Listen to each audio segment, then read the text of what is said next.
Nous accueillons Paul Brazzolotto. Je vais le laisser se présenter et il le fera bien mieux que moi d'ailleurs.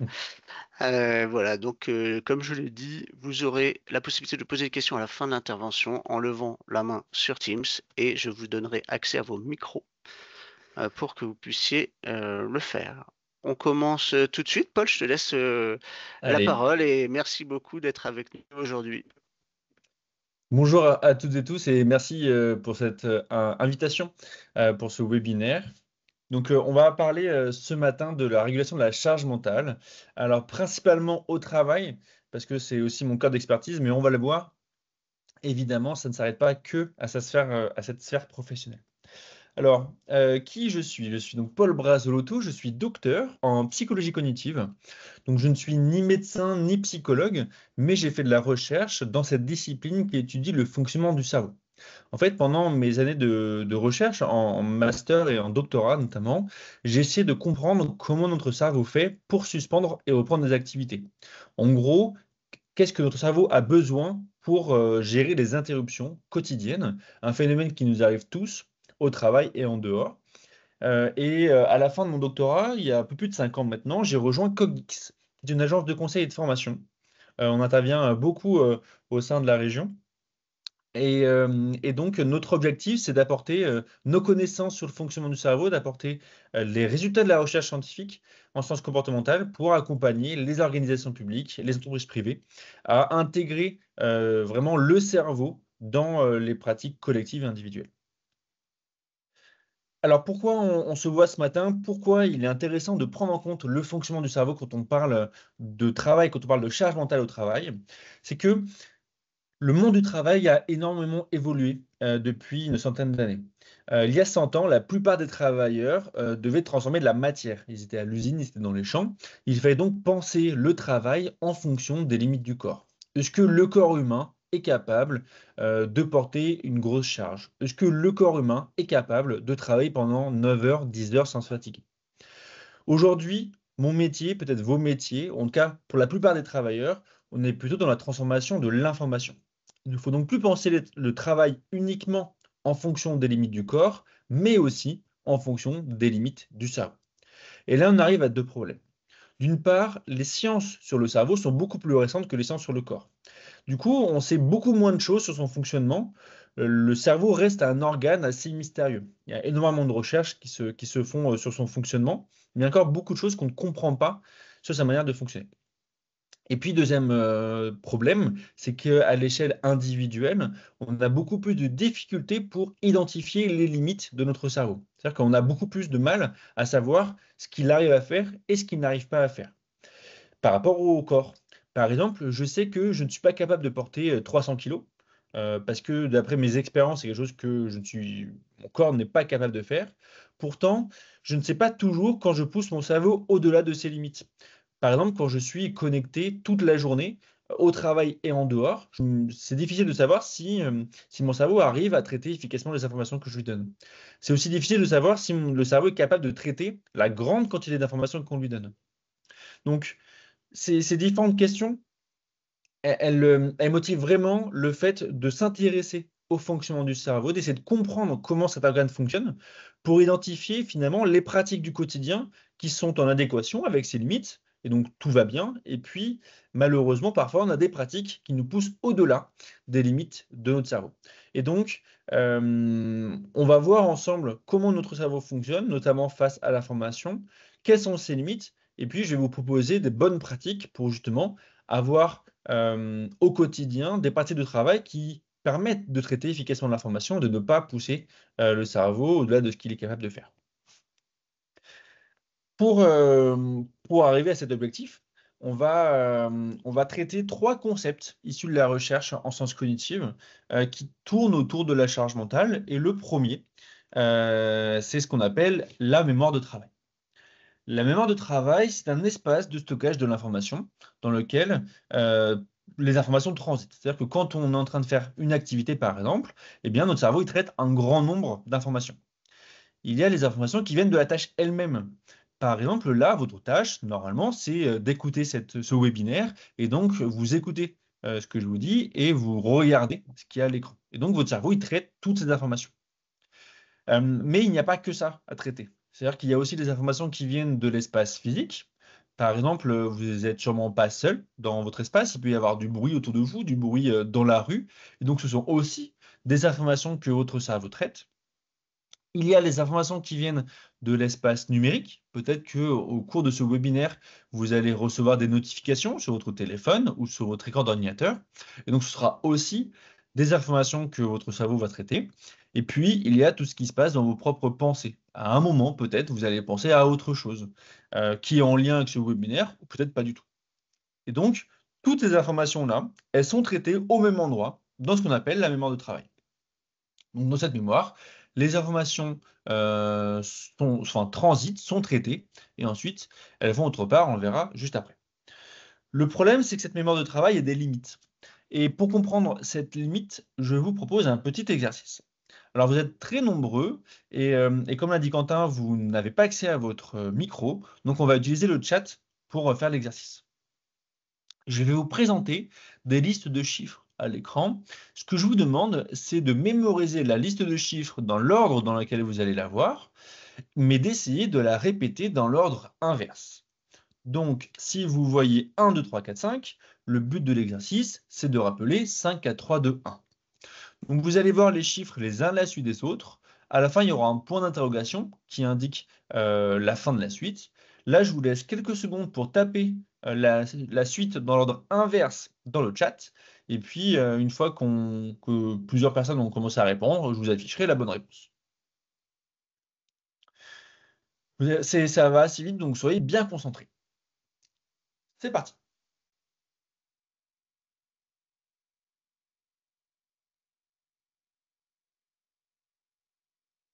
Alors, je rappelle, hein, dans le chat, essayez de retrouver la liste dans l'ordre inverse. On a les premières réponses qui apparaissent.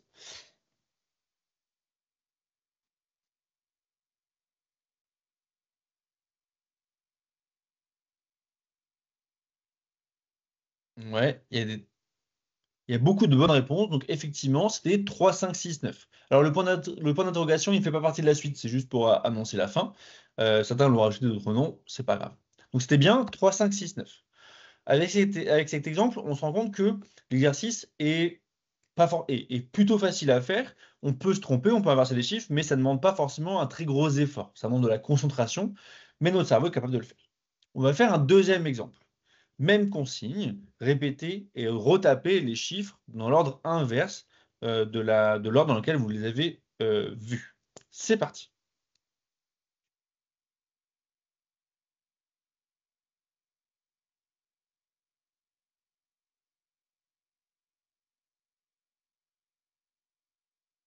Donc là, c'est terminé.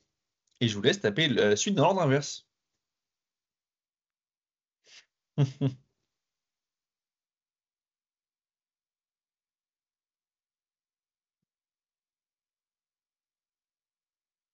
Alors, il y a beaucoup de réponses. Pour l'instant, une personne, j'ai vu, a trouvé la bonne réponse. Il y en a un deuxième. Alors, je vous laisse pas plus de suspense, je vous l'affiche. Ça faisait 3, 8, 1, 6, 0, 2, 9, 4, 7, 5. Donc là, on se rend compte qu'il y a beaucoup de chiffres. Il y en a beaucoup, notamment avec les smileys qui montrent que voilà, c'était très difficile, voire impossible de faire cet exercice. Et c'est normal. En fait, je vous ai poussé au-delà d'une des limites de votre cerveau, qui est que notre mémoire de travail n'est pas capable de traiter un nombre infini d'informations. En fait, notre cerveau, au-delà d'une dizaine d'informations, il n'est plus capable de le traiter efficacement. Vous avez dû le ressentir pendant cet exercice. Peut-être que les premiers chiffres que vous aviez mémorisés, eh bien, vous les avez oubliés. Peut-être que les derniers chiffres, vous vous rendez compte que vous n'arriviez pas à les mémoriser. Donc c'est un peu comme ça que ça se passe. On pourrait symboliser un peu la mémoire de travail comme une cuve qu'on va remplir d'informations. Eh bien, quand la cuve est pleine, elle est pleine. On n'est pas capable de rajouter de l'information ou alors on est obligé de la vider un peu pour en avoir de nouvelles.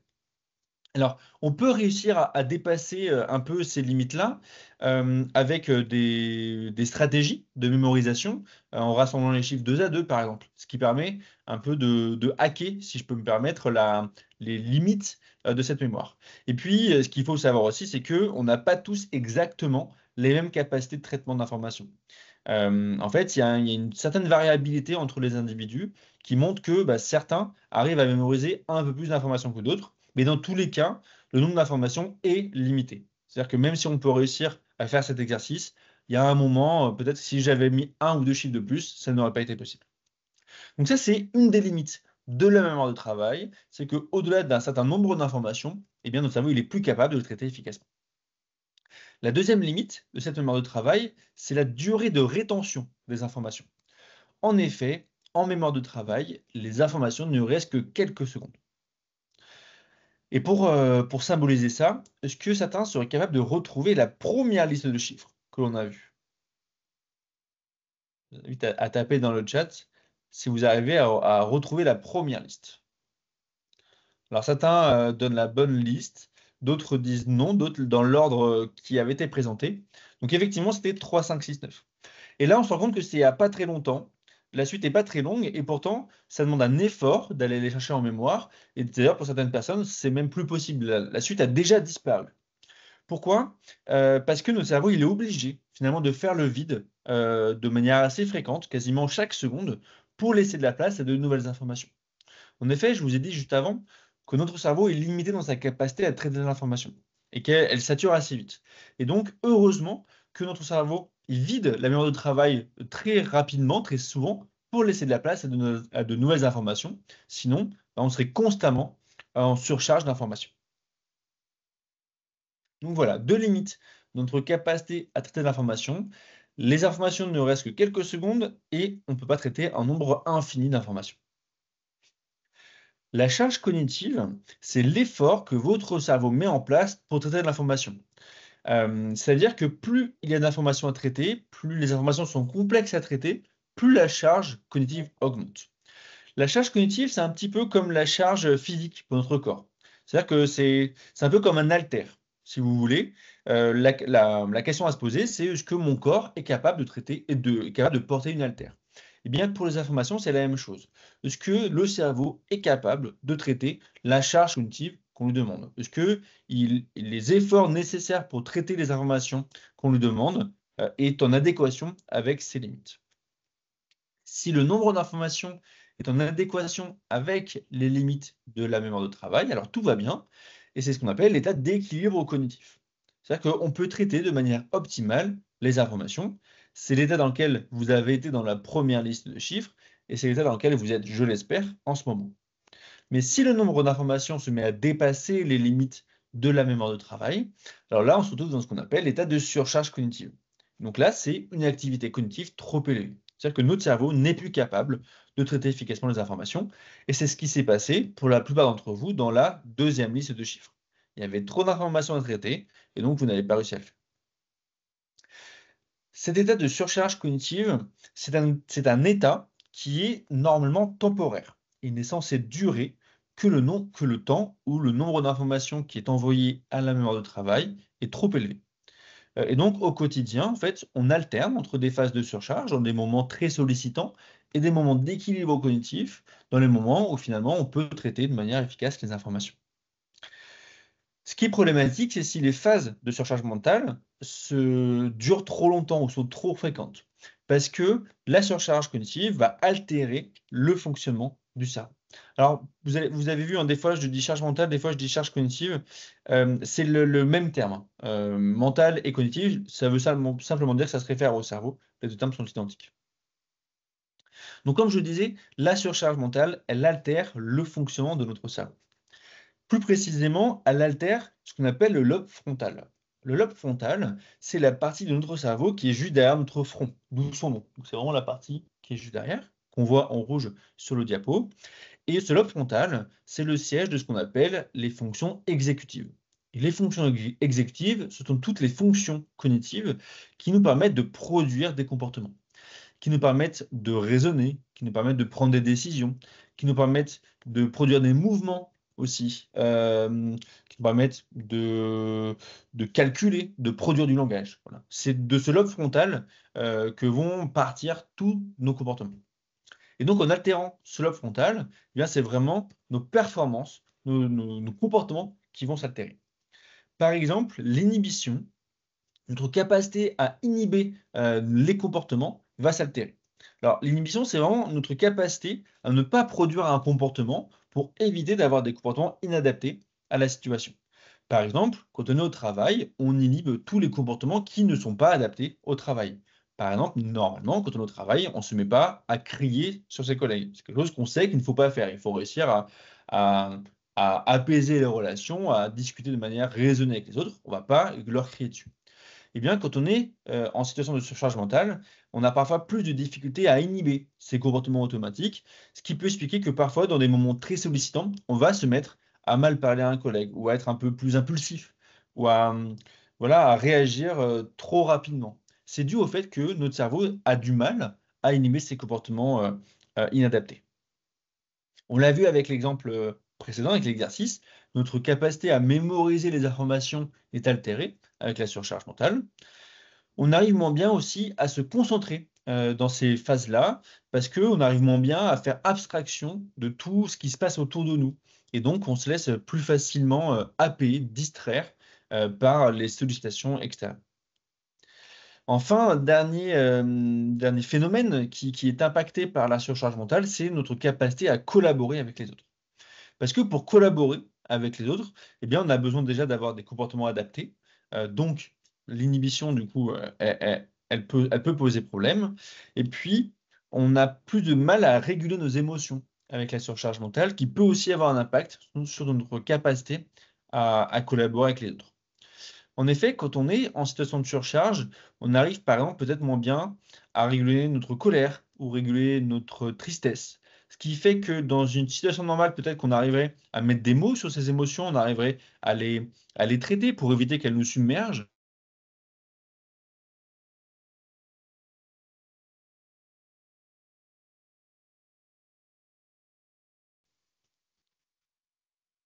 Ou on se mettrait voilà, à fond dans l'âme, ou alors à vraiment exploser de colère, alors même que normalement on ne l'aurait pas fait. Dernier symptôme de cette surcharge, c'est vraiment une fatigue intense, parce que, bah, c'est une période qui nécessite beaucoup d'énergie pour notre cerveau et donc si on enchaîne les phases de surcharge, si ces phases de surcharge sont très longues, eh bien, ça consomme énormément d'énergie pour notre cerveau et donc ça génère beaucoup de fatigue. Donc, on le voit avec tous ces éléments que la surcharge mentale, c'est vraiment un phénomène qu'il faut éviter au maximum et rester le plus longtemps possible, le plus souvent possible dans l'état d'équilibre cognitif. Mais justement, comment faire? Comment éviter cette surcharge? Eh bien, quand on étudie un petit peu la littérature scientifique sur ce sujet, on se rend compte qu'il y aurait trois facteurs principaux qui vont avoir un impact, qui vont influencer cette surcharge. Le premier facteur, c'est toutes les caractéristiques de la tâche que l'on est en train de réaliser. C'est-à-dire que, en fonction des tâches que l'on fait, on va favoriser cet état de surcharge. Par exemple, je sais que moi, si j'étais à la place de l'homme sur la photo, eh bien, je me retrouverais facilement en état de surcharge. Parce qu'il y a beaucoup d'informations à traiter, et que je sais pas, j'aurais pas forcément, j'arriverai pas à donner du sens aux informations que je vois. Et puis l'action à réaliser face à ces informations a l'air d'être aussi compliquée. Pourtant, on peut imaginer que l'homme sur la photo, lui, n'est pas en état de surcharge, en tout cas pas tout le temps. Pourquoi? Bien parce qu'il arrive à donner du sens aux informations qu'il perçoit. Peut-être qu'il comprend la signification de chacune des lumières face à lui. Et puis, il a sûrement automatisé les actions à réaliser face à ces informations. Peut-être qu'il sait qu'il faut appuyer sur tel bouton pour répondre à telle lumière qui s'allumerait. En tout cas, c'est comme ça que j'imagine son métier. Alors d'ailleurs, le métier de cette personne, enfin, il travaille dans une gare de triage de train. Et donc, voilà, il permet de faire les allées et venues des trains en fonction, enfin, sur les rails. Donc, cette notion d'expertise, cette notion de facilité dans la tâche est très importante à prendre en compte quand on parle de charge mentale, parce qu'elle va vraiment influencer notre capacité à traiter les informations. Parce qu'une tâche qu'on maîtrise bien, une tâche qu'on a automatisée, eh bien, ça va demander un traitement moins conscient des actions, ce qui va libérer la place en mémoire de travail. Alors, deux exemples qui sont assez parlants pour comprendre ça. Le premier, c'est la conduite automobile. pour les personnes qui ont le permis de conduire, essayez de vous rappeler de vos premières heures de conduite. Au début, c'est la surcharge mentale permanente parce qu'il y a énormément de choses à traiter. Il y a tout ce qui se passe déjà dans la voiture. Il faut penser à débrayer pour changer de vitesse quand on accélère, quand on freine. Il faut penser à tourner la tête quand on veut changer de direction. Et puis, il y a aussi tout ce qui se passe euh, en dehors de la voiture. Parce qu'il faut penser à bien rester sur sa voie, il faut penser à éviter les obstacles. Et donc, tout ça demande énormément d'énergie pour notre cerveau et il y a énormément d'informations qu'il faut traiter. Un autre exemple, peut-être aussi qui montre bien ça, c'est les logiciels que vous utilisez. Si un jour vous devez utiliser un logiciel que vous ne connaissez pas, eh bien, au début, ça demande beaucoup d'énergie et beaucoup de charge mentale parce qu'il faut retrouver l'information, il faut réussir à capter l'information et trouver où elle se trouve. Pourtant, au fur et à mesure du temps, eh bien, vous allez créer des automatismes, vous allez savoir comment accéder aux informations que vous cherchez et donc ça va faciliter. Alors, je vois dans le chat qui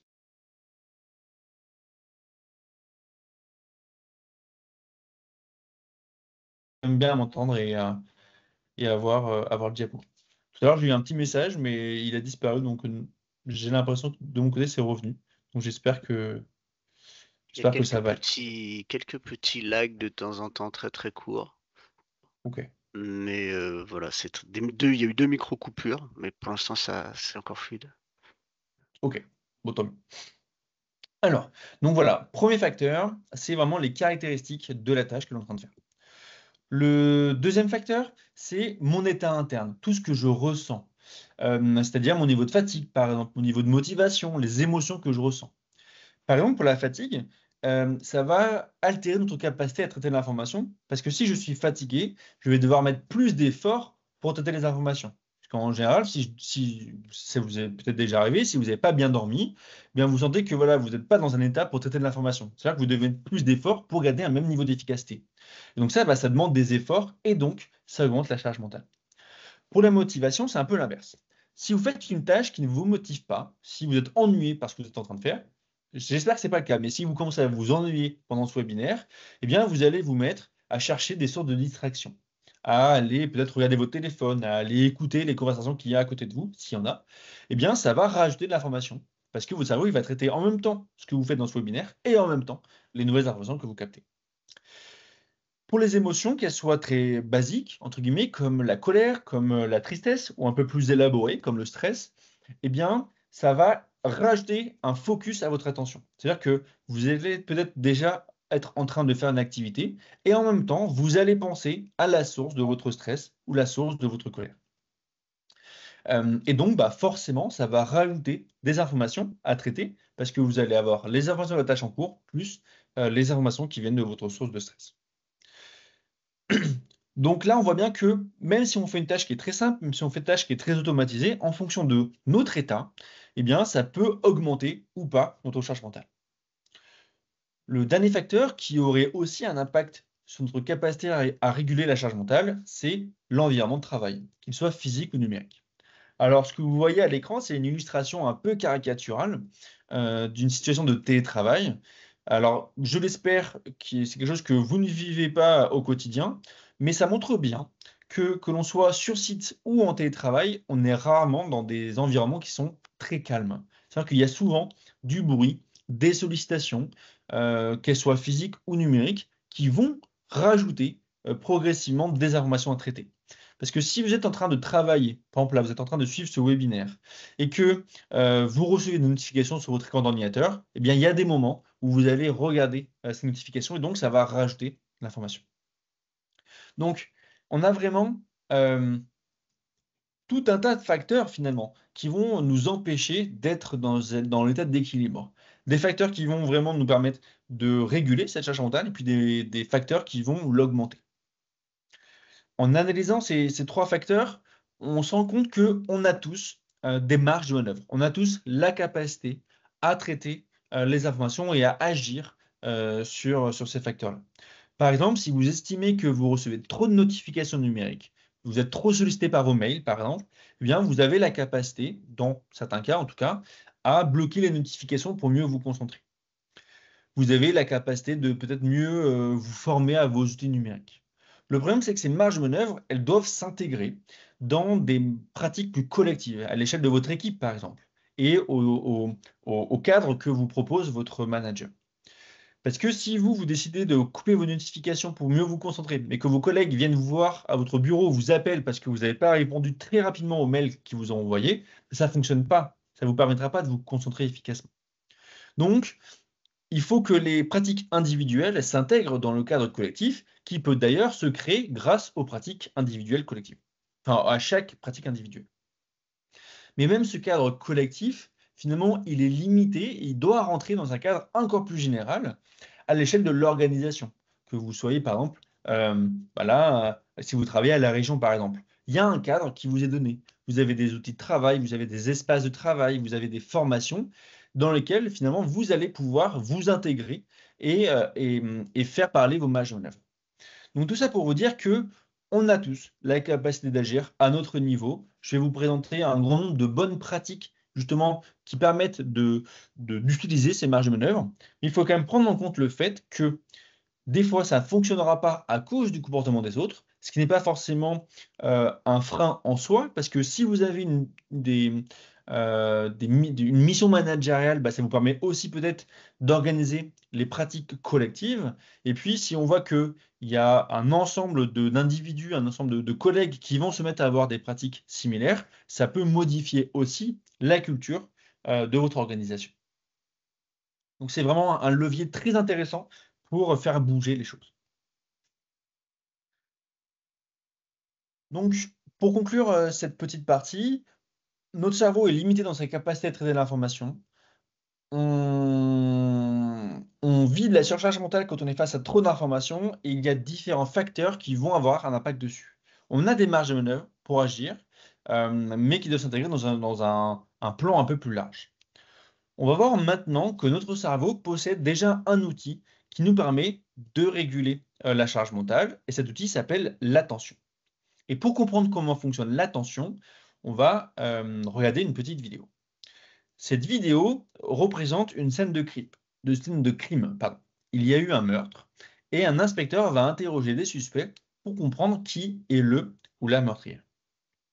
Alors la vidéo est en anglais, mais ce qui se dit n'est pas du tout important. Donc moi, ce que je vous demande juste, c'est de vous concentrer sur ce que vous allez voir. D'accord? La vidéo dure environ 1 minute. Je vous la montre et ensuite, on va faire un petit débrief. C'est parti.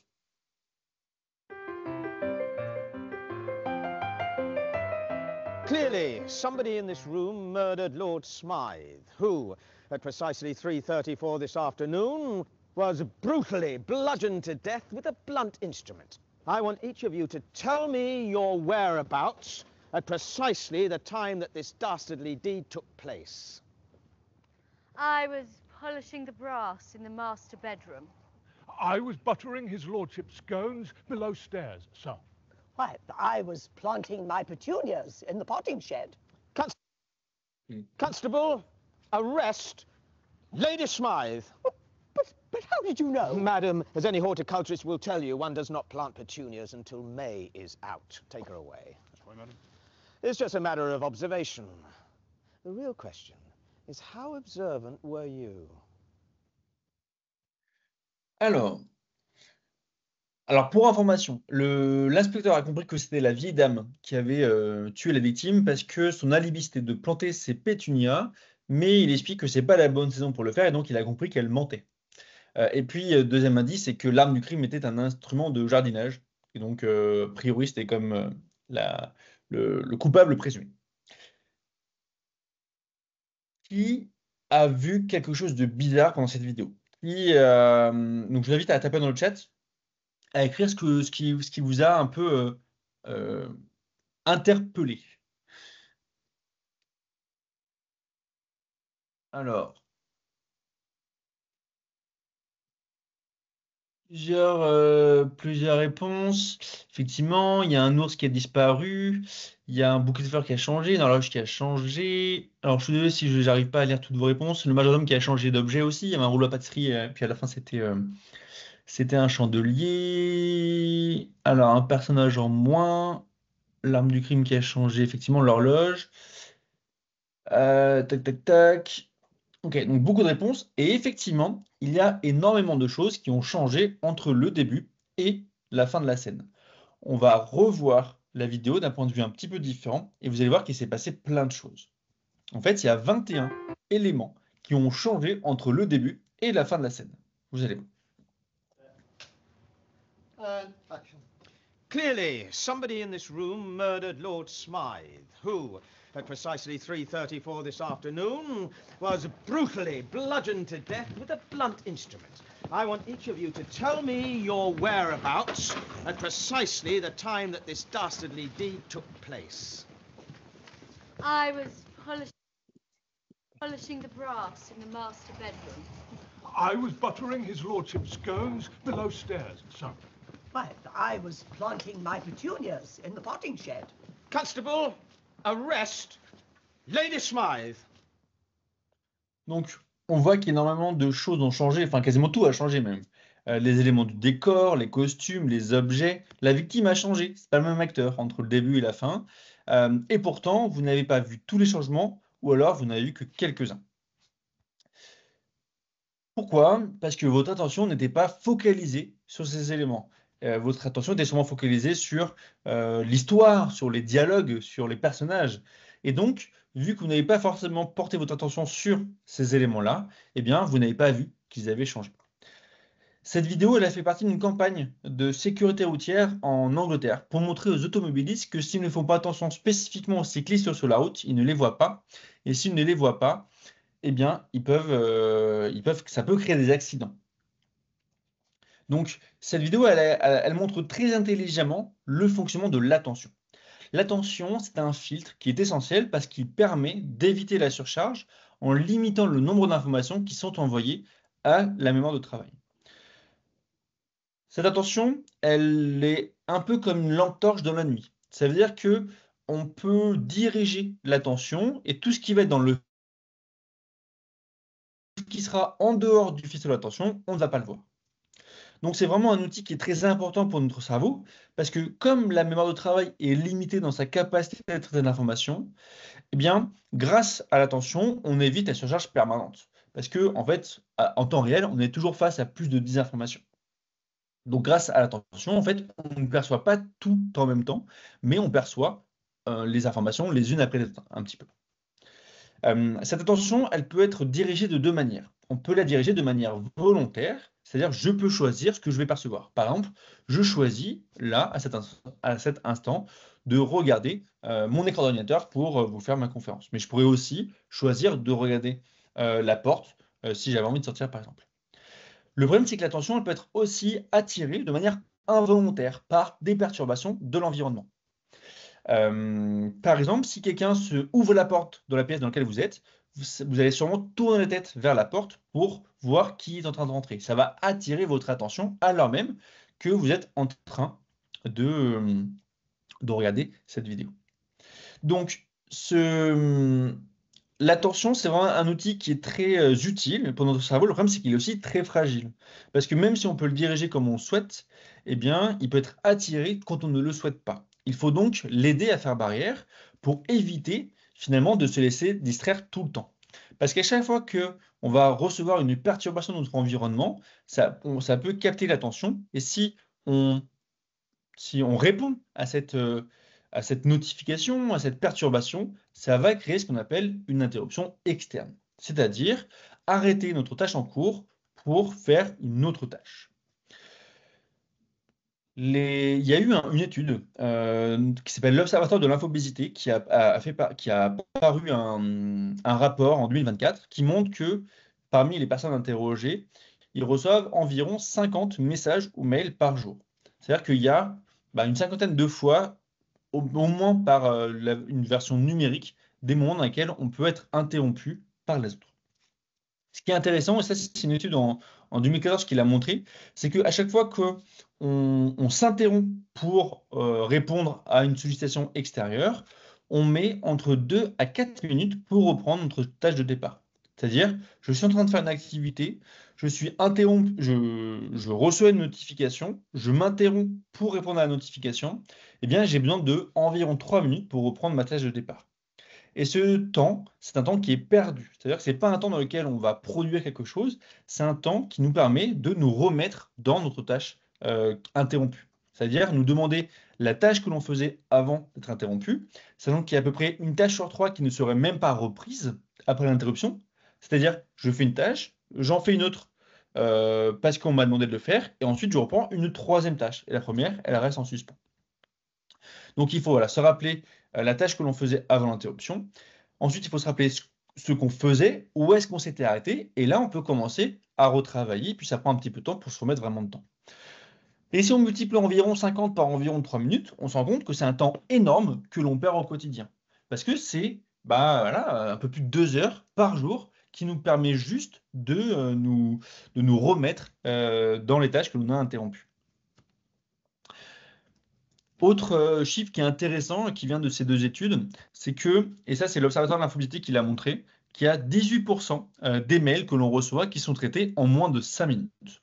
C'est-à-dire que je reçois une notification, et bien moins de 5 minutes après, j'ai déjà traité le mail.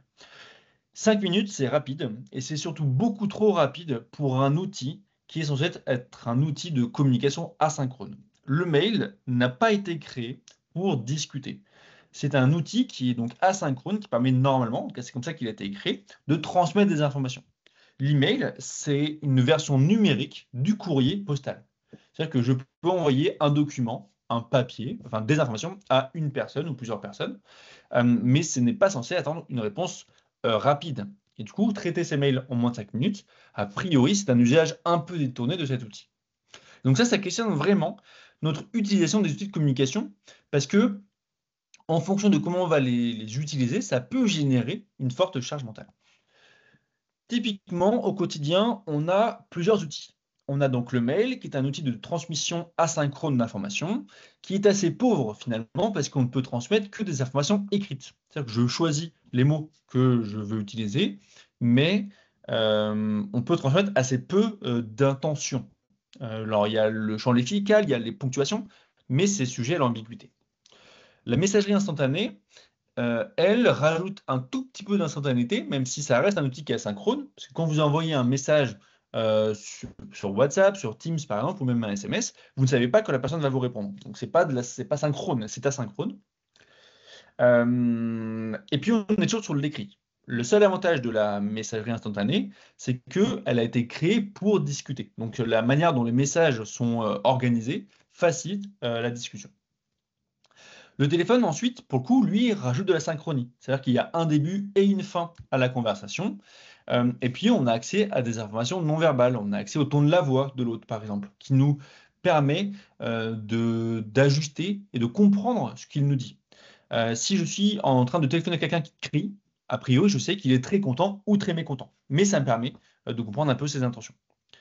La visioconférence ou le face-à-face, eh bien, rajoute encore plus d'informations. On est toujours dans la synchronie.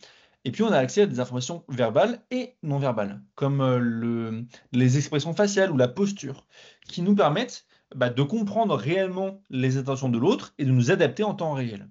Si je parle à quelqu'un et que je vois qu'il fait non de la tête, c'est-à-dire qu'il n'est pas d'accord avec moi, et donc ça me permet d'adapter mon discours ou de poser des questions pour s'assurer qu'on ait une même compréhension des choses. Donc voilà, on se rend bien compte que chacun de ces outils ont leur spécificité, ils sont différents, et donc il faudrait pouvoir choisir l'outil le plus approprié en fonction de la situation. Parce qu'ils ne sont pas interchangeables. Je ne devrais pas utiliser le mail de la même manière que je vais utiliser la visioconférence, par exemple. Alors, je ne dis pas qu'il faut faire que de la visioconférence ou que du face-à-face, parce que le mail reste très utile. Si vous voulez envoyer une information à toute votre équipe, vous n'allez pas le crier dans l'open space. Vous n'allez pas appeler chacun des membres à la suite. Peut-être que parfois, en tout cas dans cette situation-là, le mail paraît plus intéressant. Par contre, si vous avez un sujet un peu délicat à discuter avec une personne que vous ne connaissez pas, peut-être que le mail n'est pas l'outil le plus adapté dans cette situation. Peut-être que là, appeler la personne ou aller la voir sera plus efficace. Donc là, ça montre bien que chacun des outils doit être utilisé pour des fins spécifiques et ne pas utiliser toujours le même outil. Alors, quelques conseils un peu généraux par rapport à ce qu'on vient d'évoquer.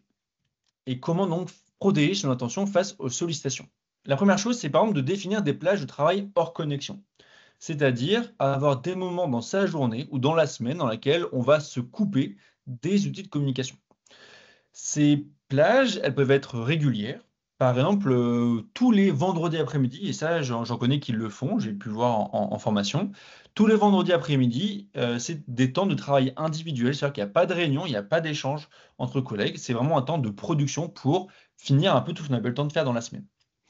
Ces plages, elles peuvent être aussi fixées de manière ponctuelle pour un besoin spécifique. Par exemple, ben, j'ai un projet, un dossier à terminer et il me reste beaucoup de choses à faire. Eh bien, je vais me bloquer un temps dans mon agenda, 2 heures, demain après-midi, pour travailler sans sollicitation pour pouvoir avancer dessus. Dans tous les cas, ces plages permettent vraiment de rester plus facilement concentré. Par contre, ça fonctionne bien si elles sont préparées à l'avance. C'est-à-dire si vos interlocuteurs principaux, vos collègues par exemple, ont l'information que vous n'êtes pas disponible à ces moments-là. Donc typiquement, les inscrire dans votre agenda, si votre agenda est partagé avec les autres, c'est un bon moyen pour les autres de s'assurer que vous n'êtes pas disponible. Si vous utilisez une messagerie instantanée, Teams par exemple, eh bien, changer votre statut peut être aussi une indication que vous n'êtes pas disponible. Alors je vois dans le chat que quelqu'un parle du télétravail et effectivement, le télétravail est une bonne manière de réduire les sollicitations physiques. Il faut juste faire attention aux sollicitations numériques, pour le coup. Parce que parfois, il y en a davantage, mais c'est souvent plus simple de les bloquer. Deuxième conseil, c'est de vraiment questionner le coût cognitif d'un email. On a un peu tendance à utiliser tout le temps le mail parce que c'est un outil qu'on utilise depuis longtemps, parce que ça permet d'avoir une trace écrite. Mais tout n'est pas forcément adapté à l'usage du mail. Et donc, je vous invite vraiment parfois à vous demander si les mails que vous écrivez, si les objets que vous rédigez sont vraiment adaptés pour protéger la charge mentale de l'autre. Parce qu'un mail qui n'a pas d'objet, un mail qui a un texte qui est très long, ça va forcément demander du temps et de la charge mentale pour l'interlocuteur. Donc, c'est vraiment des informations qu'il faut pouvoir questionner avant d'envoyer votre email. On l'a vu juste avant, hein, je l'ai évoqué, c'est la question des outils de communication et définir vraiment des règles d'utilisation de ces outils. Alors d'ailleurs, ces règles, elles peuvent être utilisées, enfin, créées de manière individuelle. C'est-à-dire que vous pouvez vous décider des usages que vous voulez pour vous. Par exemple, de ne jamais envoyer d'urgence par mail. C'est une règle qui me paraît, moi, par exemple, assez essentielle en vous disant bah, en fait, le mail n'est pas un outil de discussion. Du coup, bah, je ne vais pas envoyer d'urgence par mail parce que je ne m'attends pas à ce que l'autre soit toujours devant sa boîte mail. Mais c'est vrai qu'elles sont encore plus efficaces si elles sont mises en place de manière collective. Par exemple, entre collègues, de se dire, bah voilà, on ne s'envoie jamais d'urgence par mail. Comme ça permet à chacun de ne pas être constamment devant la boîte mail. Dernier conseil, c'est de vous former à l'usage de vos communications à distance. Parce que, en fait, tout ce que je vous ai partagé là, peut-être que vous savez comment le faire, peut-être que vous ne savez pas comment le faire. Et en fait, maîtriser ces outils, ça permet enfin, ça permet vraiment de les utiliser à bon escient, de les utiliser correctement et donc de réguler votre charge mentale. Pour vous former, il y a énormément déjà de documentation qui existe sur Internet. Toute la suite Office de Microsoft regorge de fonctionnalités et qui sont documentées. N'hésitez pas aussi à vous rapprocher de vos services numériques qui pourront vous aider, ou même de collègues. Parce qu'en fait, peut-être que certains de vos collègues ont mis en place déjà des pratiques, connaissent un peu mieux les outils que vous et donc pourront vous aider. On va continuer à explorer le fonctionnement de l'attention avec une deuxième vidéo. Cette vidéo est un peu différente de la précédente. Vous allez voir deux équipes se faire des passes avec un ballon de basket. Une équipe a un maillot blanc, une équipe a un maillot noir. Ce que je vous demande, c'est de compter le nombre de passes que se font l'équipe avec le maillot blanc. Donc uniquement l'équipe avec le maillot blanc. C'est parti.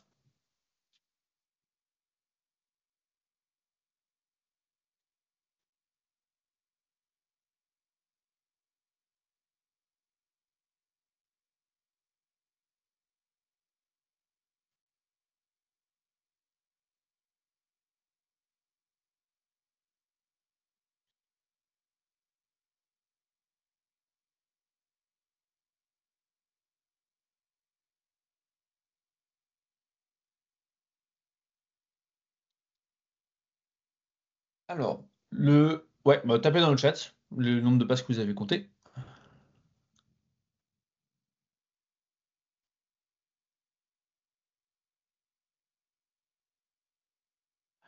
Alors, certains ont commencé déjà à répondre à la deuxième question que j'allais vous poser. Qui n'a pas vu de gorille? Ce sera plus simple de répondre comme ça. Qui a compté les passes et n'a pas vu de gorille? Ok. Alors, c'est pas vraiment un gorille, hein, vous allez voir. Donc, il y en a quand même. Vous êtes nombreux à ne pas l'avoir vu. Alors, on va revoir la vidéo. Et effectivement, à peu près au milieu, il y a une personne déguisée en gorille qui s'invite sur la piste et qui ressort. Alors, effectivement, certains ont vu d'autres changements. En fait, tout intervient un peu au même moment. C'est aussi pour ça que vous n'avez pas vu, vous n'avez pas pu tout voir. C'est que un membre de l'équipe noire sort au moment où le gorille rentre. Et donc, on garde le même équilibre dans les couleurs. Et puis, le rideau change de couleur. Alors, moi, je voudrais féliciter toutes les personnes qui n'ont pas vu le gorille, parce que vous avez fait exactement ce que je vous ai demandé. Vous étiez concentré sur le nombre de passes de l'équipe blanche, et donc ça vous a permis de faire abstraction de toutes les autres informations qui ne rentraient pas dans cet objectif, comme voir le gorille. C'est-à-dire que votre attention était tellement focalisée sur l'exercice de compter le nombre de passes de l'équipe blanche, que ça vous a permis de ne pas vous laisser distraire par le gorille. Et ça, c'est vraiment le rôle de nos intentions. Quand on a des intentions claires, il est beaucoup plus facile de diriger notre attention vers la source d'intérêt et donc d'éviter l'attraction d'informations supplémentaires. Le problème, c'est qu'au quotidien, on est constamment en équilibre entre avoir des intentions claires, avoir le nombre, réussir à se concentrer efficacement sur ce qui nous intéresse et en même temps se laisser disperser par des notifications, par des distractions qui justement, notamment les notifications numériques, ont été créées pour capter notre attention. Alors, il y a une question, il y avait bien 16 passes. Il y en avait 16. Donc voilà, on est constamment en équilibre entre j'arrive à me concentrer grâce à mes intentions et en même temps je me laisse disperser parce que malgré toute ma concentration, il y a des moments où on ne peut pas réellement faire abstraction de tout ce qui se passe autour de nous. Donc ça fait référence à tout ce qu'on appelle les interruptions externes, c'est-à-dire je reçois des perturbations de mon environnement extérieur qui vont capter mon attention. Le problème, c'est que on est aussi beaucoup interrompu par nous-mêmes. C'est ce qu'on appelle les interruptions internes. C'est-à-dire qu'on n'est pas que interrompu par les autres. On a tendance aussi à s'interrompre nous-mêmes alors même qu'on ne nous demande pas de faire quelque chose. Alors là, c'est par exemple, on est en train de travailler et d'un coup, on se rappelle qu'on a oublié d'envoyer un mail à un collègue et donc on va arrêter sa tâche pour le faire. Ou alors, il y a un moment, on est en train de travailler sur un dossier et on se rappelle que le soir, on a un rendez-vous chez le dentiste, que ça nous fait peur et donc on commence à penser uniquement à ça et notre tâche en cours arrête d'avancer.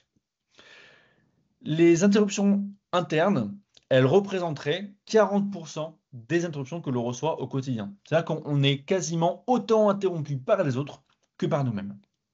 Et ça, les chercheurs l'expliquent par le fait que quand on est interrompu par les autres, eh bien, notre cerveau il va s'habituer à cette stimulation. Parce que quand je suis en train de travailler et qu'on m'interrompt souvent, eh bien, mon cerveau, il est stimulé. Et donc, en l'absence de de stimulation extérieure, si on est dans un environnement qui est plutôt calme, eh bien, notre cerveau, s'il est habitué à être distrait, il va de lui-même aller générer des distractions et donc à arrêter sa tâche en cours pour faire autre chose.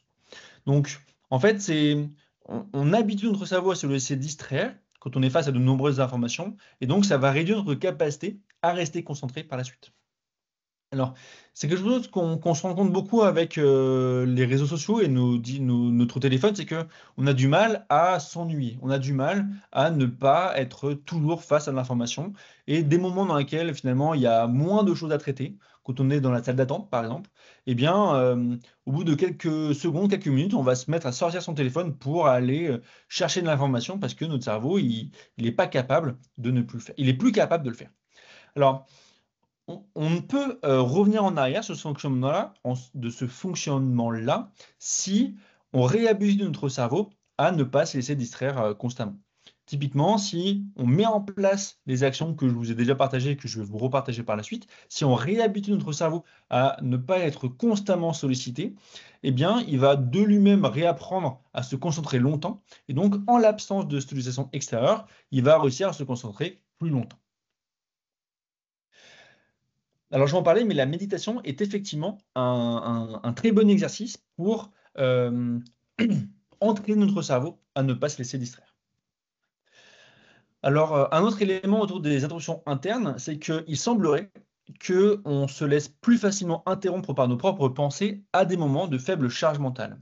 C'est-à-dire à des moments où finalement on commence à s'ennuyer ou à la fin d'une activité. En fait, à un moment où finalement notre cerveau a plus de ressources, eh bien, il va aller générer de nouvelles interruptions. Et puis, ça, c'est ce que je vous ai présenté juste avant, c'est qu'on a tendance à s'interrompre plus souvent quand on est souvent interrompu. Si on multiplie interruptions internes et externes, eh bien, on va générer un autre type de comportement qu'on appelle le multitâche. Le multitâche, c'est la propension à s'engager dans différentes activités en même temps. Et pour comprendre comment fonctionne le multitâche, je vous propose un petit exercice. Vous allez voir un texte à l'écran. Ce que je vous demande, c'est de lire le texte que vous allez lire et en même temps, essayer de compter le nombre de E que vous allez lire. C'est-à-dire que je vais vous laisser 30 secondes pour lire le texte et compter le nombre de E. C'est parti.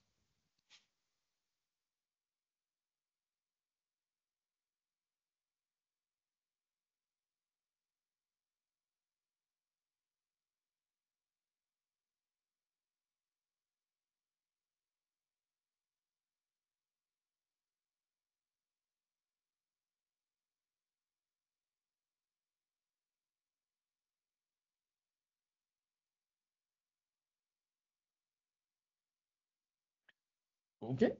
Alors, comment vous avez trouvé cet exercice? Est-ce que c'était simple ou pas? Est-ce que vous avez réussi à compter et comprendre? Alors, pour Damien, non, apparemment. Ouais. Alors, c'est pas grave hein, si vous n'avez pas fini le texte. De toute façon, là, c'était l'objectif surtout de tester l'exercice. Alors, on va faire une version un peu plus compliquée, même consigne de base, sauf que cette fois, je vais demander de lire le texte, de le comprendre, de compter le nombre de E que vous allez voir et de compter le nombre de S que vous allez voir. C'est-à-dire qu'il faudra compter les deux, et les E d'un côté et les S d'un côté, et comprendre le texte. C'est parti.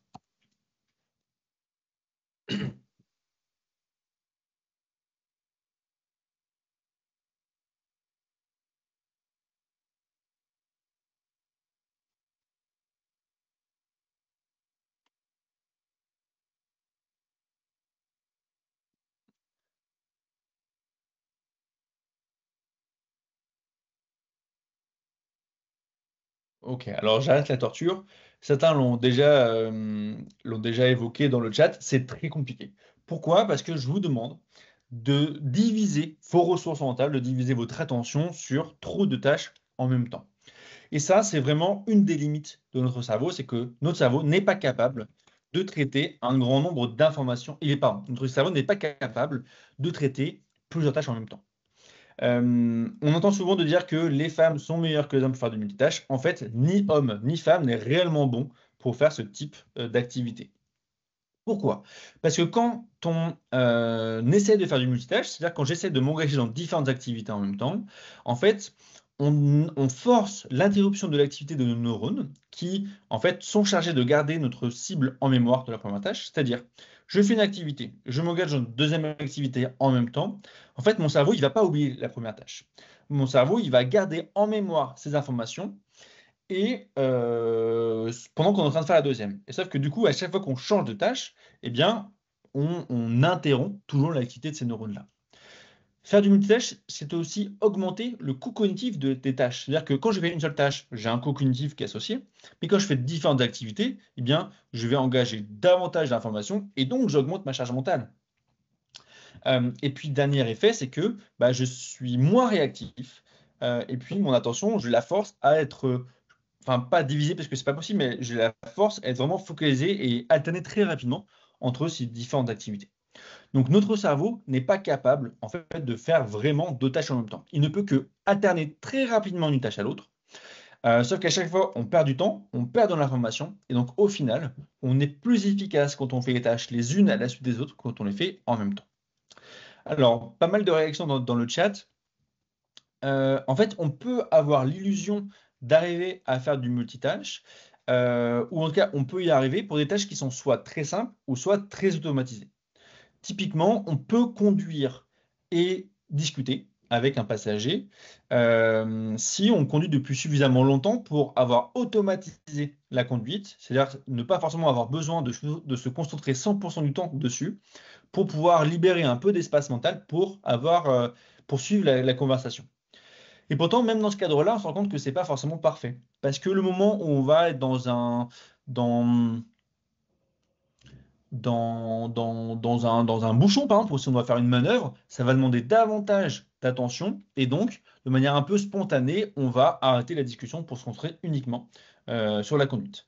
On se rend compte aussi parfois que quand on est quand on est un peu perdu dans ses pensées, en train de conduire aussi, on commence à s'investir davantage dans la conversation. Eh bien, on se retrouve parfois à un moment, on ne sait pas comment on est arrivé là. C'est-à-dire on a perdu en mémoire les 10 secondes qui viennent d'arriver, et même si on n'a pas eu d'accident, eh bien, on ne sait pas ce qui s'est passé les quelques secondes précédentes. Parce que notre attention, à un moment, n'était plus focalisée sur la route, mais plutôt sur la conversation. Donc, c'est vraiment comme ça que ça fonctionne. C'est que quand on essaie de faire différentes activités en même temps, notre cerveau, il n'est pas focalisé en même temps sur ces différentes tâches, mais il alterne d'une tâche à l'autre. C'est ce qui se passe en réunion. Si vous êtes en train de traiter des mails en réunion, ben en fait, vous ne faites pas réellement les deux en même temps. Il y a des moments où vous allez être concentré sur la réunion et des moments sur les mails. Et donc, bah, il y a des moments où vous allez être plus concentré sur la réunion et donc vous n'allez pas avancer vos mails. Et les moments où vous serez plus attentif aux mails, eh bien, vous n'allez plus écouter ce qui se passe dans la réunion. Et donc, les conséquences ne sont pas forcément désastreuses. C'est plus compliqué si vous êtes en train de conduire que si vous êtes en train de suivre une réunion. Mais dans tout cas, vous serez moins efficace. Trois petits conseils pour protéger votre attention en fonction de ce qu'on vient de se dire là. Une première chose, c'est de vous entraîner à canaliser votre attention grâce à la méditation. C'est-à-dire que si notre cerveau il a du mal à rester concentré parce qu'on a l'habitude trop à être sollicité, la méditation est vraiment un exercice très intéressant pour lui réapprendre justement à bien se concentrer. Et il semblerait même que les bénéfices de la méditation, donc de réussir à se concentrer longtemps pendant les phases de méditation, elles s'exportent dans d'autres activités, notamment professionnelles. C'est-à-dire que si, grâce à la méditation, eh bien, j'arrive à me concentrer longtemps pendant que je médite, eh bien, j'arriverai à me concentrer plus longtemps quand je suis au travail. Deuxième bonne pratique, c'est de mieux ou plus hiérarchiser et prioriser ces différentes activités. En effet, on a tendance à faire du multitâche parce qu'on a différentes activités qui arrivent en même temps, différentes demandes qui arrivent en même temps, et vu qu'on ne sait pas prioriser, qu'on ne le fait pas, eh bien, on se met à tout faire en même temps. Par contre, si je me mets à mieux prioriser, en faisant d'abord les tâches les plus urgentes et en planifiant plus tard les tâches les moins urgentes, eh bien, j'arriverai à limiter le multitâche pour faire les tâches les unes à la suite des autres en fonction de leur ordre de priorité. Et pour bien planifier ces tâches, un outil qui est très intéressant, c'est la to-do list. C'est-à-dire que la to-do list, qu'elle soit physique, qu'elle soit papier, que vous utilisez votre agenda, dans tous les cas, c'est un outil qui vous permet de planifier vos tâches, d'éviter d'oublier ce que vous avez à faire, de libérer de la place dans votre mémoire de travail, plutôt que d'y penser à chaque instant. Et donc, ça vous permet d'être plus efficace parce que vous allez pouvoir vraiment faire les choses au bon moment. Donc là, on voit qu'il y a plusieurs actions possibles pour réguler sa charge mentale et protéger son attention. La question maintenant, c'est comment est-ce qu'on met tout ça en place? Comment préserver durablement ses ressources cognitives? Et ça va être la fin de ce webinaire. Je vous propose une petite procédure d'expérimentation de nouvelles pratiques. Parce que l'idée, c'est vraiment ça. Dans toutes les pratiques que je vous ai partagées, il y a peut-être des choses où vous allez vous dire bah ça fonctionnerait très bien dans mon quotidien, je vois comment le mettre en place, et d'autres peut-être pas du tout. Donc, grâce à l'expérimentation, vous allez pouvoir tester des choses, essayer pendant quelques semaines une nouvelle pratique et voir si elle s'intègre réellement ou pas à votre quotidien. Le point de départ, c'est d'analyser vos habitudes de travail. Essayez d'observer dans vos habitudes les irritants que vous percevez, des choses qui ne fonctionnent pas bien, des choses où vous dites bah, tiens, ça, j'ai pas envie que ça se reproduise, j'aimerais bien changer cette habitude-là. À partir du moment où vous avez identifié des irritants, vous pouvez choisir de nouvelles pratiques à expérimenter. C'est-à-dire, bah, à la place de ça, j'aimerais bien mettre ça en place. À la place d'avoir ma boîte mail toujours affichée sur mon écran d'ordinateur et donc de me laisser disperser à chaque nouveau mail, eh bien, j'aimerais fermer ma boîte mail et n'y aller qu'à certains moments de la journée. Eh bien, ça, vous allez mettre ce qu'il faut pour que ça fonctionne et vous allez l'expérimenter, le tester pendant plusieurs semaines. Au bout de quelques semaines, vous allez pouvoir observer les effets de cette expérimentation. Quels sont les effets positifs? Quels sont les effets négatifs? Est-ce que ça va apporter les bénéfices que vous pensez que ça allait vous apporter? Ou au contraire, est-ce que ça vous a empêché d'être aussi efficace que prévu? Et donc là, vous allez pouvoir ajuster votre expérimentation en la rendant plus facile ou plus difficile en fonction des résultats, pour ensuite soit la continuer, soit vous lancer dans une nouvelle expérimentation. L'objectif, c'est que pas à pas, vous alliez transformer tous les irritants de votre quotidien. Donc ça peut être fait de manière individuelle, mais n'hésitez pas à le partager avec vos collègues, avec votre manager, pour qu'il puisse vous aider à soit à concrétiser ces expérimentations, soit à diffuser à votre équipe pour que les pratiques collectives soient aussi plus adaptées au fonctionnement de votre cerveau. Voilà, merci à toutes et tous pour votre attention et on a une petite demi-heure pour répondre aux questions. C'est ça. Merci beaucoup, Paul, pour ton intervention. Alors, comme je l'ai redit, comme je l'ai dit tout à l'heure et redit dans le chat, vous pouvez poser vos questions en direct. Alors, il vous suffit de lever la main sur Teams. Donc, moi, ça va ordonner en fait les mains levées et je vais pouvoir comme ça activer les micros des personnes qui lèvent la main. J'ai eu, Paul, 2-3 personnes, parce qu'il y a des personnes en face qui sont parfois dans des salles à plusieurs. Oui, Donc si vraiment c'est le cas, on peut prendre, alors il y a un onglet questions-réponses, mais on peut prendre des questions qui seraient là, mais on le verra sur la fin. Priorité ça aux marche. personnes qui veulent poser des questions en direct. Alors, j'ai déjà une personne, Marie, voilà, Marie, tu peux activer ton micro dorénavant et poser ta question. Vous pouvez allumer vos caméras aussi si vous le souhaitez pour poser vos questions, c'est plus sympa.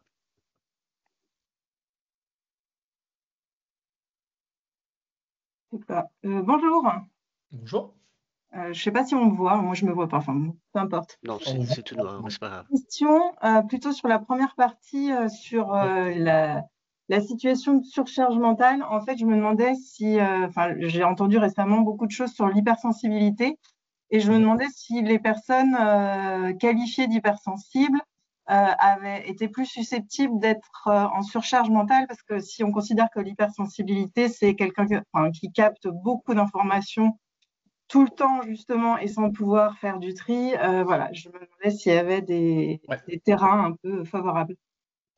Alors, c'est pas forcément une population que je maîtrise parfaitement. Ça n'a jamais été un sujet d'étude pour moi, mais de ce que j'en connais et puis de ce qu'on a vu là, je ne vois que des indicateurs que effectivement, si on est en situation d'hypersensibilité, on va d'une part capter beaucoup plus d'informations. On va se laisser, alors pas forcément disperser, mais en tout cas, on va capter plus d'informations que les autres. Et donc, c'est d'autant plus de sources de surcharge mentale. Et puis, dans la capacité à réguler ses émotions aussi, ça peut avoir un impact. De sa capacité à ne pas se laisser submerger et l'effort que ça demande aussi de réguler tout ça. Et donc, ça aussi, ça va demander une charge mentale qui est importante. Donc, sans forcément avoir d'études concrètes sur ce sujet, alors il en existe peut-être, mais j'en ai pas en tête. Mais je ne vois que des raisons de penser que effectivement, pour ces personnes-là, c'est d'autant plus compliqué de rester dans l'état d'équilibre. Donc ça demande d'autant plus d'efforts d'aller trouver les pratiques d'aller trouver les environnements aussi pour réduire les sources de distraction et de sollicitation pour éviter tout ça. Merci Paul. Alors j'ai Naïm, je ne sais pas si je prononce bien, pardon si j'écorche le prénom. Votre micro est actif. Et puis Marie, vous pouvez baisser la main, comme ça. Il faut appuyer sur la main pour la baisser, tout simplement. Alors, Naïm, votre micro est activé. Vous avez juste à cliquer dessus pour l'activer de votre côté et poser votre question.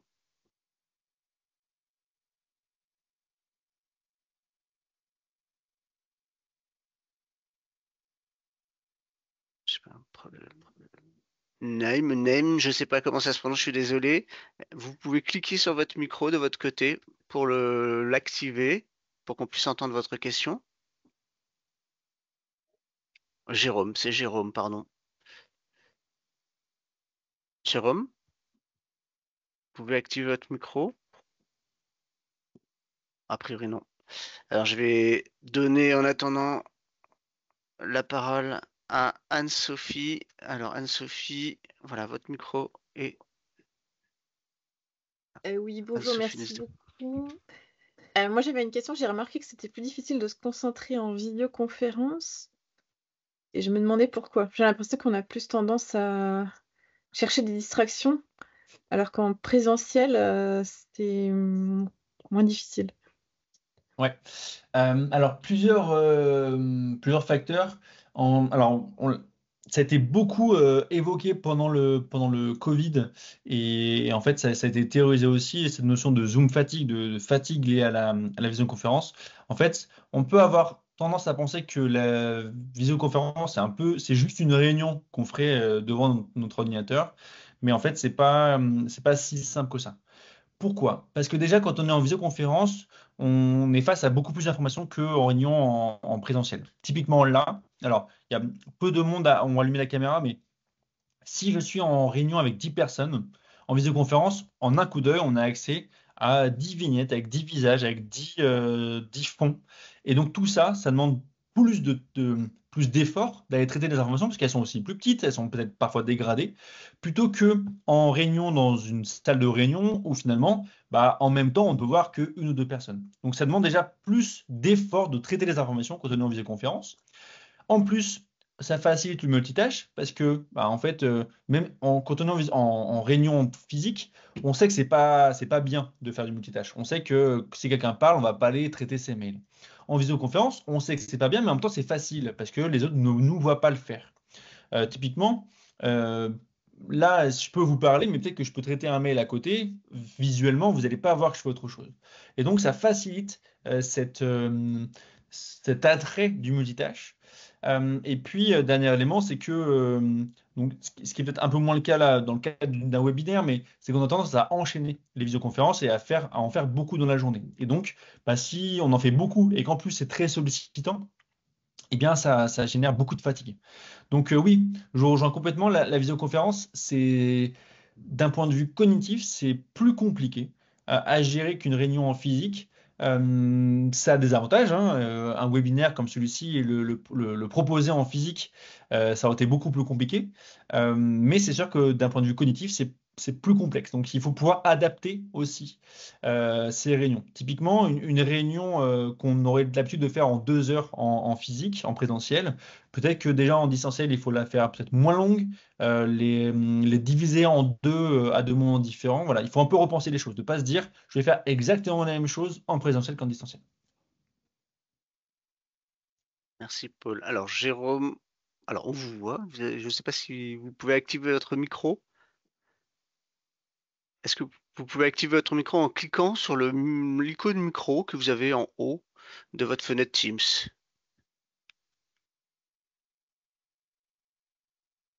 Non, vous n'avez pas d'icône micro en haut de votre fenêtre Teams? Alors, ça veut dire que vous n'avez pas de micro connecté à votre ordinateur, a priori. Alors, je vous propose de poser votre question par écrit. On va la relayer si vous le voulez bien. Et je passe le temps que vous mettiez votre question. Si vous l'avez peut-être déjà fait, je gère trois choses en même temps. Ce qu'il ne faut pas faire, comme nous a dit Paul. Euh, je vous laisse écrire votre question et on va laisser la parole donc à Annabelle le temps que vous posiez votre question. Annabelle.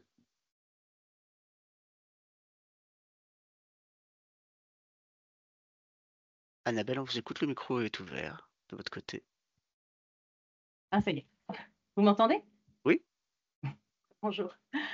J'ai dû décrocher alors pendant près d'une demi-heure, donc bon, je regarderai en replay. Je ne sais pas si la question a été posée. Moi, c'est alors, pour ce qui est de la sélection du tri d'informations, alors je vais dire dans mon cerveau, j'ai l'impression de retenir des informations qui ne m'intéressent pas forcément, qui me paraîtraient inutiles, et d'autres qui m'échappent alors que j'aimerais les retenir. Ouais. En fait, c'est toujours compliqué. Alors, un élément de réponse, c'est que notre attention, elle est attirée par des informations assez particulières. C'est ce qu'on appelle la science. C'est en gros certaines caractéristiques des interruptions des informations qui vont capter préférentiellement notre attention. Typiquement, notre prénom à chacun est une information qui est très saillante, ce qui nous permet, par exemple, d'entendre notre prénom dans une salle très bruyante. C'est-à-dire qu'on ne comprendrait pas tout, mais si on entend notre prénom, on va le capter. Les notifications, par exemple, sont aussi des informations qui sont très saillantes. Elles ont été créées pour capter notre attention. Donc tout ça pour dire que, en fait, même si des fois notre attention est captée par des informations qui nous amènent pas forcément d'intérêt, c'est que notre intérêt n'est pas la seule façon de diriger notre attention. Et que parfois, la discussion de deux collègues à côté de nous, même si ça ne nous intéresse pas, on va aller écouter parce que notre cerveau, il va, selon lui, estimer que c'est quelque chose qui est plutôt intéressant. Alors, il y a plusieurs raisons à ça. C'est que déjà, d'un point de vue de la survie, notre cerveau, il est aussi très alerte sur ce qui se passe autour de nous pour capter peut-être toutes les sources de danger potentiels. Au niveau du travail, si on entend deux collègues qui discutent et qu'on comprend quelques petits mots et qui a l'air d'être un sujet qui pourrait être lié à nous, bah, on va essayer d'écouter aussi, même si on n'a pas forcément envie, pour s'assurer que voilà, on ne dit pas quelque chose sur nous, pour nous apporter des informations dont on aurait besoin. Donc, c'est pour ça que tout à l'heure, je disais l'attention, elle est fragile, parce que effectivement, on ne la dirige pas forcément toujours comme on veut. Et c'est très compliqué. Il n'y a pas forcément à part adapter son environnement pour limiter les distractions involontaires, c'est complexe à vraiment capter ce dont on a envie. Merci. Alors, il y a beaucoup de gens qui sont utilisateurs inconnus. Je vois pas les noms en fait dans le chat. Donc, je sais pas si Jérôme, vous avez pu poser votre question quelque part. Je la vois pas, donc je suis désolé. Ok, bon, je vais laisser la parole. Alors, il y a des icônes normalement tout en haut, conversation ou micro, et c'est là où vous pouvez cliquer pour poser vos questions, en tout cas par texte. J'ai pas d'autre solution pour le moment. Je vais du coup autoriser le micro pour Mathilde. Mathilde, vous pouvez activer votre micro et poser votre question. Oui, bonjour. Moi, j'aurais une question par rapport aux tâches assez ennuyantes, entre guillemets, qu'on a parfois à faire au travail. Je suis quelqu'un de très dissipé de base, donc moi, ça fait très longtemps que j'ai développé une organisation à peu près efficace pour justement éviter de trop me dissiper. Donc, j'ai déjà tout ce qui est calendrier, les rappels, la liste de to-do list, etc. Ce qui fonctionne plutôt bien. Mais effectivement, quand dans mon métier, j'ai parfois des périodes où j'ai vraiment des tâches qui sont récurrentes, qui sont obligées, en fait, qui font partie du métier et qui sont vraiment ennuyeuses. C'est très, très, très dur, en fait, de rester focus longtemps sur la tâche. Sachant que du coup, on a cet automatisme en fait de se déconcentrer soi-même. Ouais. Je pense d'autant plus en tant que femme, en fait, on parle souvent des femmes et du multitâche. Je me dis que c'est peut-être dû au fait que justement, on est beaucoup plus interrompu que la plupart des hommes. Enfin, voilà, je pense que ça peut avoir un lien. Et du coup, c'est très compliqué de rester focus. Est-ce que du coup, c'est pertinent en fait d'ajouter peut-être une source d'attention à côté pour essayer de reproduire cette espèce de multitâche pour réussir à se focaliser sur une tâche un petit peu ennuyeuse, ou est-ce que ça fait que disperser l'attention et ce n'est pas productif Ouais. d'ajouter ce genre de choses?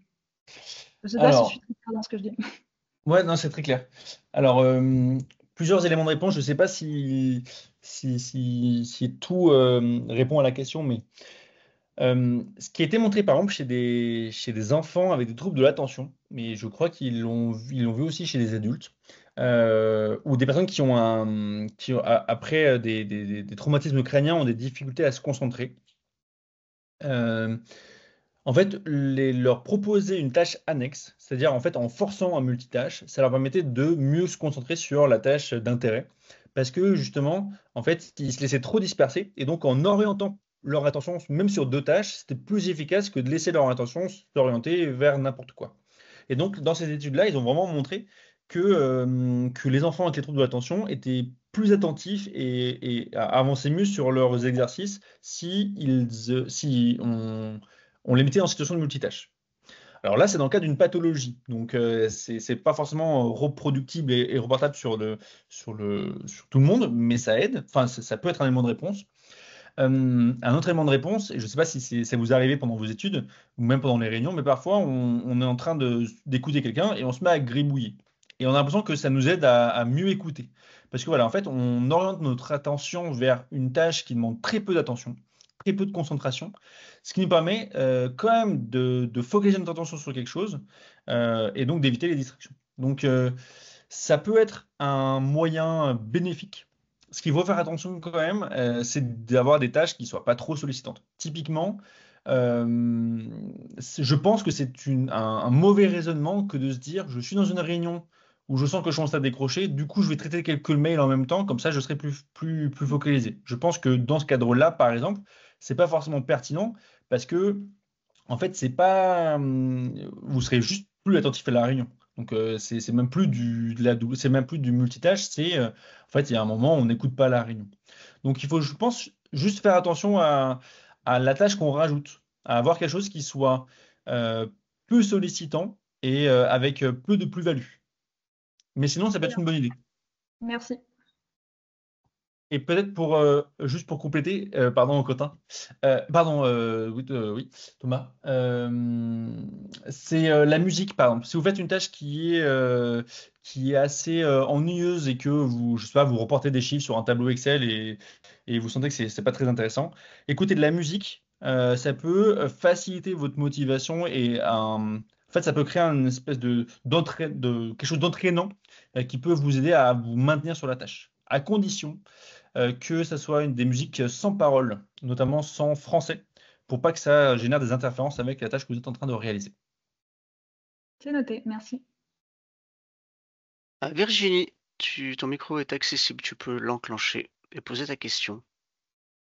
Merci. Oui, j'aurais une petite question sur un focus par rapport aux open space. Quels sont les points de vigilance en open space? Alors, l'open space, pour moi, le principal problème, alors, non, il y a deux problèmes. Un qui n'est pas à votre main et un qui est à plus ou moins votre main. Le premier, c'est déjà la manière dont ils sont faits. C'est-à-dire qu'il y a des open space qui sont bien conçus, avec des matériaux qui permettent de limiter, les bruits et des dispositions des bureaux qui favorisent la concentration. Mais ça, a priori, vous n'avez pas trop la main dessus.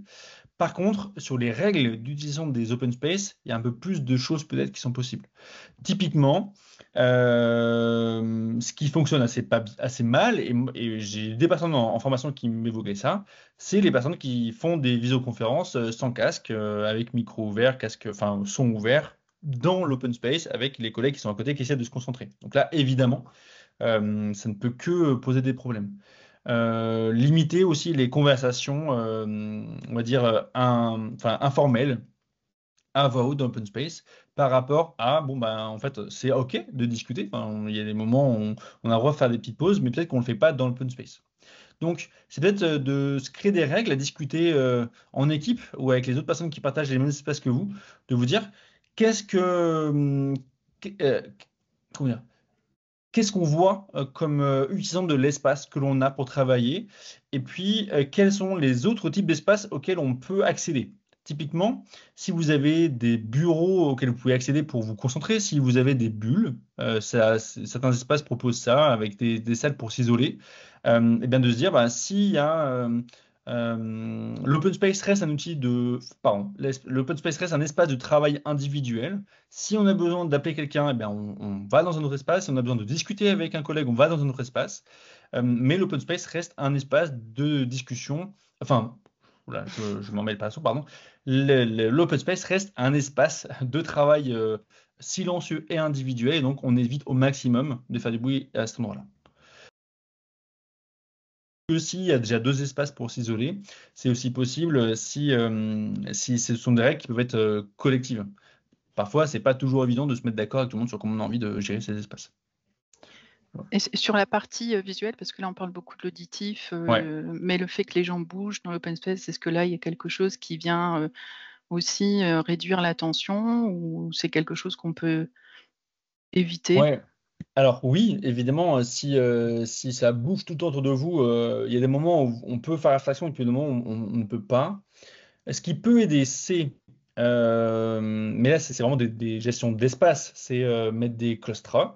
Il y a certains open space qui ont ça, où en fait, sans dire qu'on est dans un petit bureau, enfin avec alors, je sais, il n'y a pas d'équivalent français, mais en anglais, on appelle ça les cubicules. C'est voilà, avec des parois tout autour où on est vraiment enfermé. Donc, je pense que c'est pas forcément une solution, mais en tout cas, d'avoir un moyen de se protéger visuellement aussi des autres. Mais là, on est vraiment dans le design d'espace. En fait, tout ce qui va vous permettre de vous isoler sans pour autant vous, comment dire, parce que le principe de l'open space, c'est quand même aussi d'être en proximité des autres, pour pouvoir collaborer. Alors, il y a des problématiques financières aux open space, mais aussi une problématique collaborative. Et donc, ça n'a pas d'intérêt non plus d'être complètement cloisonné. Donc, il faut réussir à trouver un entre-deux. Mais c'est vrai que c'est compliqué sans avoir, de dire plus de propositions comme ça.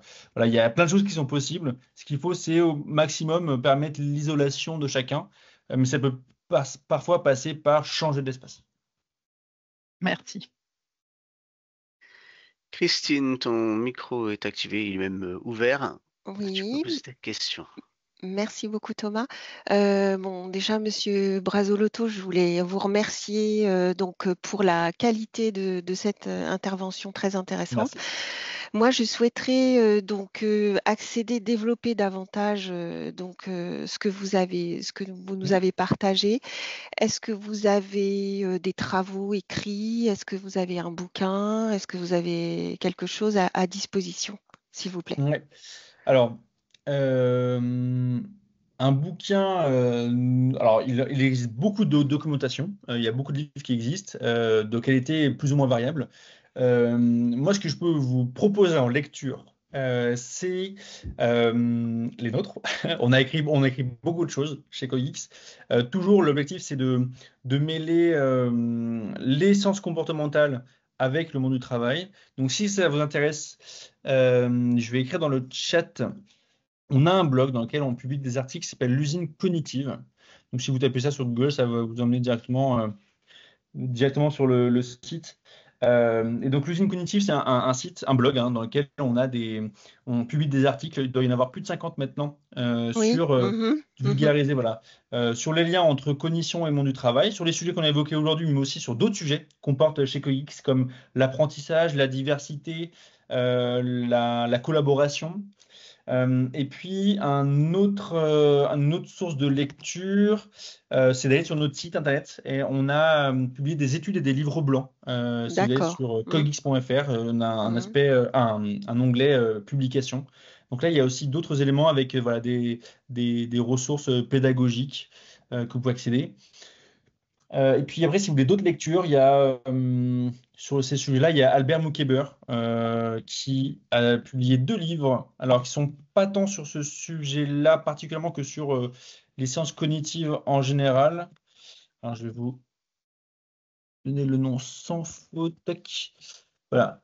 Qui d'ailleurs, il vient de publier un nouveau livre sur en fait la précaution aussi quand on utilise les neurosciences dans le monde du travail. Voilà, donc 2 livres très intéressants. Ok, merci beaucoup. Je vous en prie. On va prendre, alors l'heure passe, on va prendre une dernière question, c'est celle de Damien, j'ai prévu hein, dans le chat. Donc Damien, ton micro est activable, tu peux l'activer et poser ta question. Ouais, ok, merci. Vous m'entendez? Oui. Ouais. Ouais. C'est une question peut-être un peu tordue, mais du coup, le fait de mettre toutes ces stratégies en place, bon, c'est très intéressant. Mais est-ce que du coup, quand on se retrouve dans des situations avec des sollicitations, mais enfin, en fait, où on maîtrise pas, quoi. Est-ce que du coup, on se déshabituerait pas et on aurait moins de capacité à gérer toutes les infos par la suite, quoi. Je sais pas Ouais. si j'étais clair. Ouais, c'est très clair. C'est une très bonne question et je me la pose très souvent. Alors, il n'y a pas, à ma connaissance, il n'y a pas d'études qui ont vraiment essayé d'observer ce type-là de comportement. Ce qui est sûr, c'est que il n'y a pas non plus d'études qui montrent que comment dire, on se laisserait plus facilement déborder à partir du moment où on essaie de faciliter sa concentration. C'est-à-dire que c'est pas parce que je mets en place tout ce qu'il faut pour bien me concentrer que le moment où j'ai quand même des sollicitations, je me laisse déborder. Je pense que il y a un aspect individuel déjà, on l'a vu hein, tout à l'heure dans les facteurs. C'est-à-dire que si en fait j'ai tendance à me laisser déborder par les sollicitations, en fait même si je mets en place des choses, je serai débordé.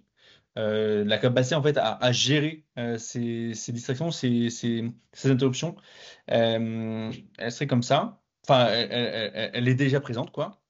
L'autre élément, et ça des chercheurs ont essayé de le montrer, ont essayé de savoir si en fait on pouvait s'entraîner à gérer les interruptions. C'est-à-dire, en fait, si je suis face à de très nombreuses interruptions, est-ce que je peux apprendre à bien les gérer? Donc en fait, c'est un peu le penchant inverse de votre question, c'est est-ce que si je ne m'entraîne pas à le faire, est-ce que j'arrive pas à le faire? Ce qu'ils ont montré, c'est qu'en fait, notre cerveau, il apprend pas réellement à gérer les interruptions en général. Notre cerveau, il apprend à gérer des coupes d'interruptions. C'est-à-dire qu'il apprend à gérer une tâche spécifique qui est interrompue par une autre tâche spécifique. C'est-à-dire que si on est toujours interrompu par une tâche A quand on fait une tâche B, eh bien, on arrive progressivement à le faire plus efficacement. Mais le jour où on fait une tâche A et qu'on est interrompu par une tâche C, là, on n'arrive pas à le faire. Donc, en fait, notre cerveau, il n'apprend pas réellement à s'interrompre, il ne fait que subir. Donc, je ne pense pas qu'il y a un risque, d'autant plus que si on met en place les bonnes actions pour réussir à réduire ça, on devrait pas ou peu souvent se retrouver dans des situations problématiques.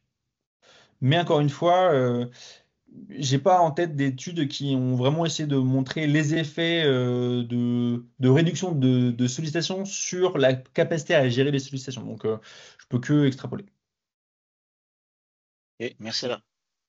Je vois que Jérôme, forcément, je peux vous laisser la main et si vous avez une question, une question à l'écran. Je vais passer, j'ai pas eu le temps de lire. Bon, Et je... juste, je vous laisse passer. Il dit qu'il a posé les questions dans le chat. Ah, dans le chat. Alors.